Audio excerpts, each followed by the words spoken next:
Contanos tu experiencia, ¿qué nos traes desde México? Somos miembros del Sindicato Mexicano de Electricistas y hemos librado una dura batalla de casi 7 años por recuperar nuestra fuente de trabajo que fue despojada con el desalojo violento de nuestros compañeros en el año del 2009 de nuestra empresa pública Luz y Fuerza del Centro por un decreto del presidente Felipe Calderón Hinojosa, presidente de derecha, decretó la extinción de nuestra fuente de trabajo, dejando en la calle a 44,000 trabajadores de un día para otro. Se montó una campaña de exterminio del sindicato. En los medios de comunicación se nos criminalizó, se nos difamó para justificar este golpe de mano del presidente Calderón y presionaron a los trabajadores para que se fueran a cobrar su indemnización, dejaran de luchar con la organización sindical, prometiéndoles que iban a ser recontratados en la otra empresa sustituta de Luz y Fuerza del Centro y que iban a ser indemnizados con un bono que duplicaba la cantidad de pesos mexicanos que iban a recibir por su liquidación. Se fueron 28,000 trabajadores, 16,599, nos quedamos a pelear con el sindicato y apenas en este pasado mes de agosto acabamos de cerrar la negociación con el gobierno federal en el tema de la reinserción laboral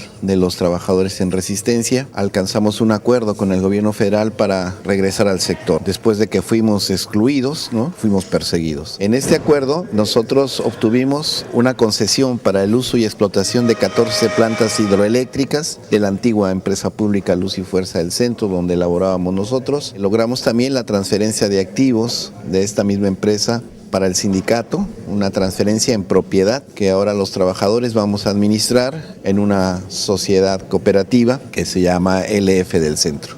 Ahí pretendemos reactivar nuestra participación en el sector eléctrico, esta vez como cooperativa sin patrón, con un proyecto de autogestión obrera de estos recursos que logramos rescatar con la lucha de 7 años y haciendo uso de la capacidad, del saber obrero de los trabajadores que resistimos durante todos estos años. En Francia, de manera particular, estamos viviendo un ataque, no hemos tenido nunca, incluyendo con los gobiernos de derecha, un ataque contra los derechos de los trabajadores como lo que estamos viviendo en este momento. Logramos también nuestra indemnización al 100%, con algunos aspectos que son muy importantes para los trabajadores, como la condonación de los créditos de las casas habitacionales y un crédito fiscal para que los trabajadores no tuviéramos que pagar el impuesto sobre la renta que por ley nos correspondía pagar. Estamos de vuelta en el sector eléctrico, logramos rescatar a nuestro sindicato, el sindicato sigue existiendo. Este año vamos a cumplir 102 años de existencia como Sindicato Mexicano de Electricistas. Para nosotros esta es una victoria parcial porque si bien es cierto no recuperamos al 100% de lo que fuimos despojados en 2009, recuperamos una parte importante que nos va a permitir relanzar nuestra lucha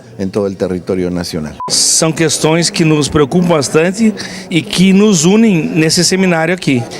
Nos unem porque são coisas em comum que nós vemos que ocorrem no mundo todo e que precisamos enfrentar de forma, creio, mais organizada, um pouco mais coletiva, de forma global, porque são as mesmas empresas no mundo todo que controlam essa energia. Petróleo são as 5 irmãs.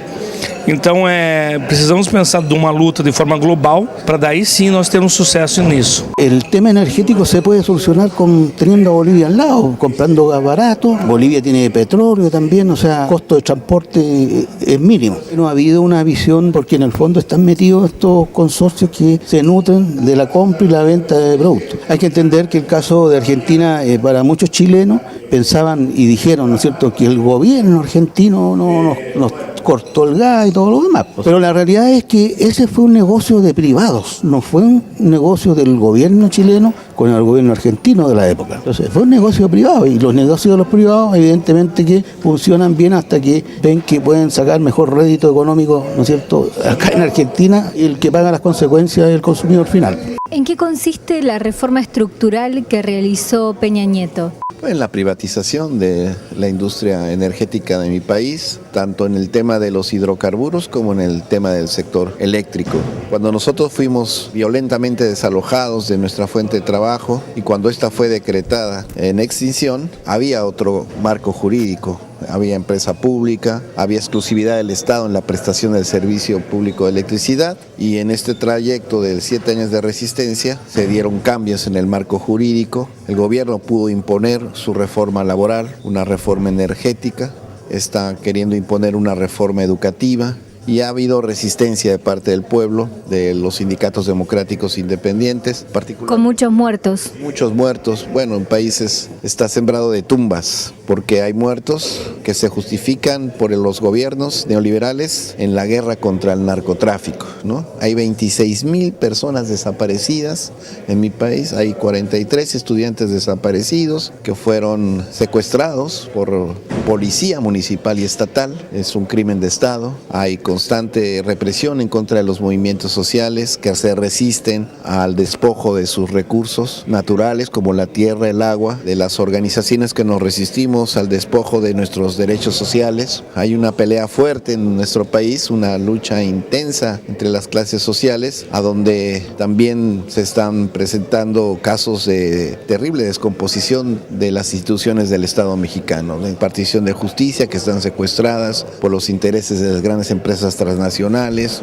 los cuerpos policíacos que están asociados con el crimen organizado, los partidos políticos que van de izquierda a derecha, prometidos como clase política con los intereses económicos de la oligarquía nacional y las empresas transnacionales.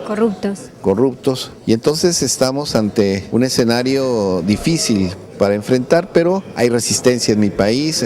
Reciente los maestros de la Coordinadora Nacional de Trabajadores de Educación levantaron su paro después de 3 meses para impedir la imposición de la reforma educativa. Lograron detenerla parcialmente. Para ellos también es un triunfo haber evitado la instauración de esta reforma, que en realidad... Vimos desde la Argentina los maestros criminalizados. Sí, terrible. Primero fuimos nosotros, los electricistas, ahora ellos. Pero bueno, también nosotros ya aprendimos cómo hacer contracampañas de criminalización. Es importante los medios alternativos, las redes sociales y la actividad cotidiana de los activistas que van a la población para explicar en sus organizaciones o en los lugares públicos, en el metro, explicar a las personas. ¿Cómo viven ustedes el fenómeno del avance del neoliberalismo en pueblos con tantas necesidades populares? Vivimos ahora un capitalismo global. Desde Uruguay a la Argentina, contándonos la lucha de los derechos de los trabajadores y de los ciudadanos, los desafíos en este caso respecto de las estrategias que se manejan con la energía. El desafío más importante hoy por hoy está en la disputa en torno a la apropiación de los recursos energéticos. Se está desarrollando un proceso de avance brutal del capital privado por encima del servicio público de energía eléctrica, embanderado y enmascarado en el cambio de la matriz energética hacia fuentes más renovables, hacia la energía eólica, etcétera. Se termina desarrollando un proceso de privatización que no es otra cosa que un robo de parte del capital de los recursos que son de todos los uruguayos.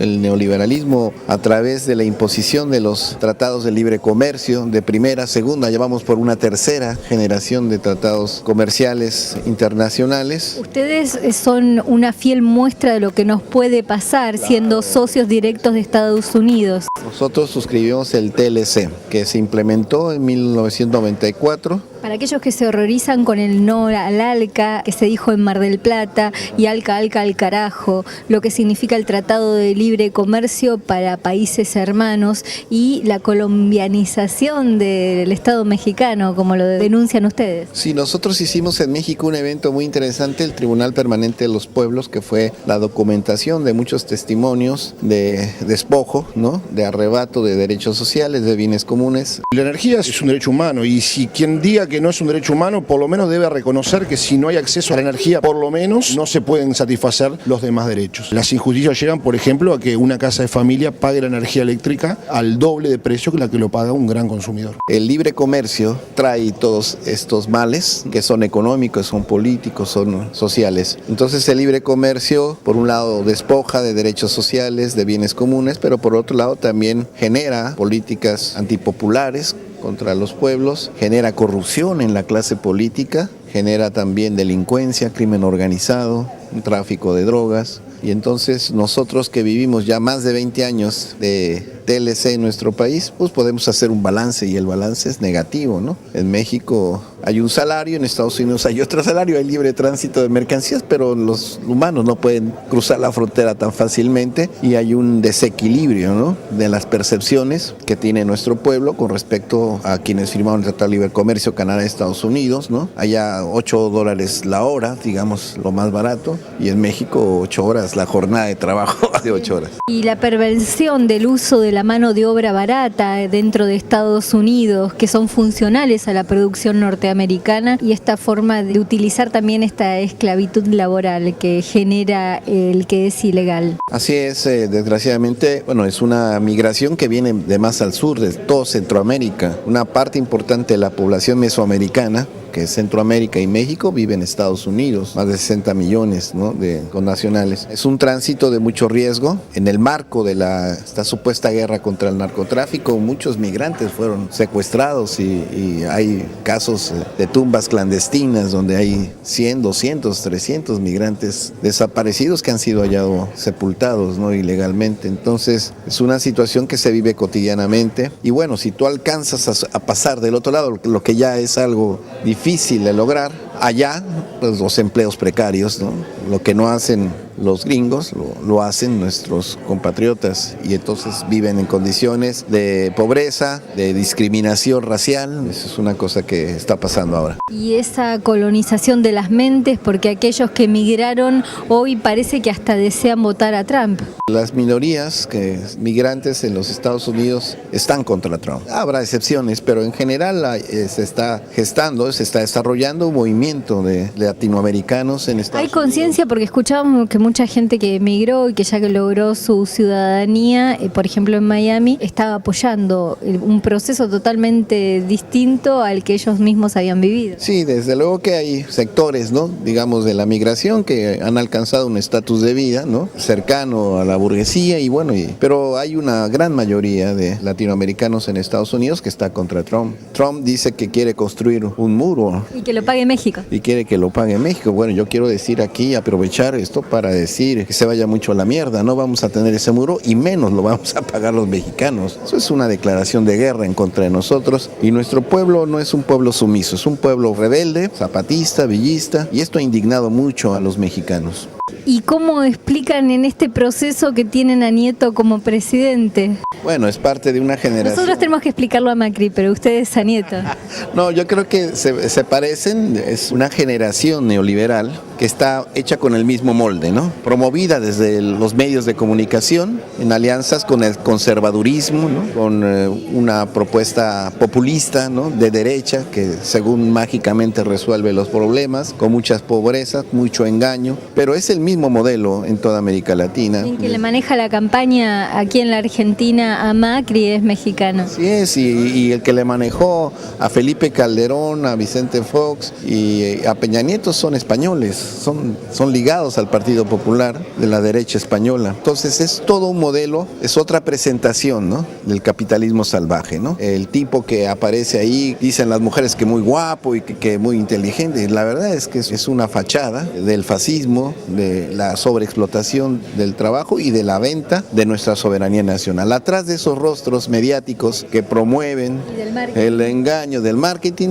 están los vendepatrias. Eso está ocurriendo. ¿Qué hacemos con nuestros ciudadanos? ¿Qué le dirías vos a nuestros compatriotas para que abran sus mentes y para que accedan a entender de qué hablamos cuando hablamos de conciencia de clase? Bueno, yo creo que hay que ofrecer alternativas, más allá del discurso. Uno se siente orgulloso de ser trabajador, de ser obrero en resistencia, pero mencionábamos hace rato aquí en el encuentro que es necesario que los sindicatos abramos nuestro abanico de propuestas hacia la sociedad, hacia la comunidad, manteniendo una política gremial, economicista, cerrada a los fenómenos, a la problemática de otros sectores sociales. Nosotros nos estamos aislando. Entonces creo que para que nosotros podamos promover una conciencia social clasista, una conciencia social emancipatoria, necesitamos ofrecer alternativas emancipatorias, pensando primero en resistir.